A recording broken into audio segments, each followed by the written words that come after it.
इंडिया पाकिस्तान दरातलून की Asia cup ना बहर कोल गवाड़ी और दे लपاره इंडिया पूरा कोशिश और जोर लगोले दे چې पाकिस्तान रاتلون की एशिया कप اونلو بي دی وخت تاسو ته بدلږي چې راتلون کې ایشیا کپ په سپتمبر کې په دې میاشت کې دی او دا په انډیا کې دنه لوبې ده خو پاکستان وی چې نمنګ انډیا ته نو سونو دا بیا سریلانکا او انډیا په شریکه باندې چې کوم دي ارګنایز کو نیم به سریلانکا کې نیم به انډیا کې وی پاکستان به انډیا ته نه زی بلکې سریلانکا ته بسی خو اوس چې کوم دي انډیا سور لګولې دي چې نه من پاکستان دا ایشیا کپ نه بهر کول غواړو او دوی په ځای پکې نور ملکونه را دنه کول غواړو نو یا ساده کو پرس کا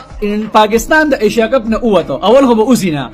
کو اوته نو بیا د انډیا او پاکستان میچ د ایشیا کپ نه ختم شو د ایشیا کپ د مکمل خون ختم شو بیا سپانسر چې کوم دی بده کې انټرست نه لري کې دي شغون مون چې کوم دی ایشیا کپ ته ختم شي اوس د پاکستان د ایشیا کپ بارکول د پاره چې کوم دی انډیا سور لګول دي غون انټرنیشنل آی سی سی چې کوم دغه ایشین کرکټ کونسل دا غون مون ختمول غواړي مطلب دی دومره سور لګول دي چې د پاکستان د ایشیا کپ نه بار کو ساوث خیال انډیا او پاکستان د ایشیا کپ نه بار کی او کنه تاسو خپل راي په کمنټس کې لازم راکې مننه